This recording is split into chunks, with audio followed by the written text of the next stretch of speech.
Hello भैया, this side अंकित और ये है अपनी ओकाया की फास्ट F4। आज की इस वीडियो में भाई अपन इलेक्ट्रिक बाइक गाइड की थोड़ी बात करेंगे कि कब इसको किसको ज़्यादा परचेज़ करनी चाहिए। जिसकी हाई रेंज स्कूटर होता है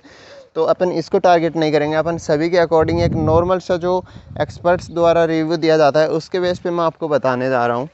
देखिए भाई, ये रेंज देती है उनके बताए अनुसार, या फिर रियल में भी मैं तो यही कहूँगा भाई, रियल में भी देती है, हम चलाते हैं तो 150 किलोमीटर के समथिंग ये रेंज दे देती है आराम से। अभी भाई कुछ जो नॉर्मल जिनकी रनिंग होती है 30 40 50 किलोमीटर या फिर हाईएस्ट 100 किलोमीटर भी आप मान सकते हैं, 50 किलोमीटर अप डाउन इतना हो जाता है। तो उसमें भाई क्या होता है ना, क्योंकि हाईएस्ट रनिंग किनकी होती है, या तो फिर जिनका थोड़ा ऑफिस दूर होता है और जिनको रोज़ घर जाना आना जाना रहता है लाइक अस, तो उसकी थोड़ी रनिंग ज़्यादा हो सकती है। या फिर रनिंग ज़्यादा हो सकती है जो भाई डिलीवरी पार्टनर्स होते हैं,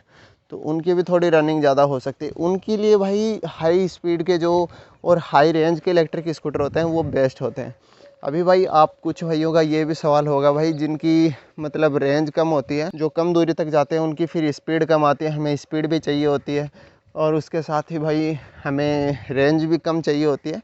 तो फिर ऐसा नहीं होता, ऐसा कुछ हमें मिलता नहीं। तो भाई आजकल ऐसे बिल्कुल मार्केट में आ गए हैं। हाँ मैं मानता हूँ, पहले भाई जो जिनकी आती थी ना मतलब 70-80 की रेंज आती थी ना, उनकी भाई स्पीड 30 या 35-40 हाईएस्ट रहती थी, इतनी रहती थी, उनकी हाई नहीं रहती। लेकिन आजकल मैं बात करूँ अगर इसमें, तो इसमें भी भाई 2-3 मॉडल आ रखे हैं, F2B F2T ऐसा कुछ करके, तो जिनके भाई एक एक बैटरी कर दी, उसमें बूट स्पेस भी कर दिया है और उसमें भाई रेंज भी अच्छी खासी, मतलब यही इससे जस्ट आधी आपको उसमें रेंज मिलती है, क्योंकि उसमें एक बैटरी लगाते हैं, इसमें 2 बैटरी हैं। और उसके साथ ही मतलब मोटर वगैरह सब कुछ भाई सेम मिलता है, स्पीड भी उसमें सेम मिलती है। तो वो भाई आप सबके लिए बेस्ट हो सकता है, उसकी प्राइस भी इससे कम रहती है। अभी इसका भाई लॉजिक क्या होता है ना, पता है, देखिए हमने एक्सपर्ट से यही सुना है कि बैटरी के जितने रिसाइकिल पॉइंट ज़्यादा होंगे, मतलब उसमें अगर वो चार्ज होगी और वापस डिस्चार्ज होगी, मतलब कम्प्लीटली ये नहीं कि फुली डिस्चार्ज हुई नहीं है उससे पहले अपन चार्ज लगा लेते हैं। ऐसा भाई किस सिचुएशन में होता है, जैसे अपनी फुल रनिंग हो नहीं पाती, उस टाइम अपन सोचते हैं क्या पता यार कम चार्ज लगा लेते हैं, कभी ज़्यादा दूर जाना पड़ गया, तो इस टाइम में भाई अपन सोच के लगा ही लेते हैं। स्टार्टिंग में अपन सोचते हैं कि यार 30 किलोमीटर चलते हैं, 30 किलोमीटर में तो अपन मतलब 3-4 दिन चलेंगे, लेकिन वो फिर भी 30 किलोमीटर भी चल के आके हम लगा लेते हैं। भाई ये हमारा पर्सनल भी है, हम भी ऐसे ही करते हैं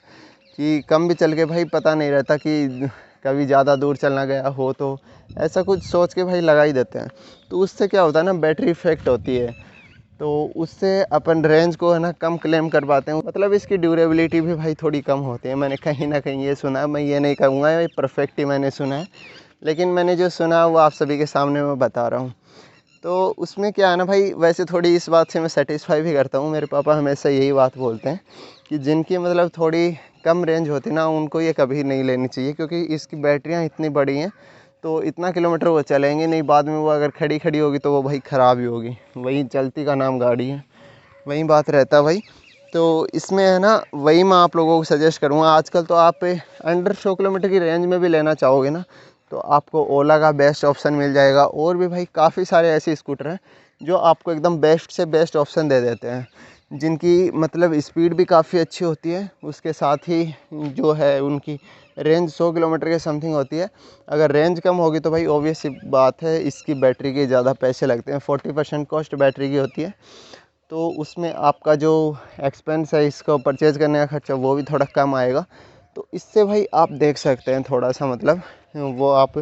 अपने अकॉर्डिंग उसको सेट कर सकते हैं कि आपको कितनी रेंज चाहिए होती है। ये भाई सबको पहले से पता होता है, और किसी को नहीं पता होता वो तो फिर भाई मतलब जैसे ये रहते हैं भाई अपने जो डिलीवरी पार्टनर्स भैया रहते हैं, तो ये भाई इनकी रेंज का फिक्स नहीं रहता कि कितना किलोमीटर था, फिर भी इनका फिक्स रहता, तो ये आराम से इसको यूज़ कर सकते हैं। ये अगर ये सोच के कोई लेता है कि हम चार्ज कर लेंगे इसको बीच बीच में, तो भाई वो फिर एक बार तो लगता है जब तक परचेज नहीं करते, उसके बाद भाई ये काफ़ी बोरिंग हो जाता है बार बार चार्ज करना, यूँ लगता है यार ये फ्री डिश हो गई। इससे अच्छा तो थोड़ी और मतलब पहले ही इसको थोड़ा इंक्रीज़ करके अपन अपने बजट को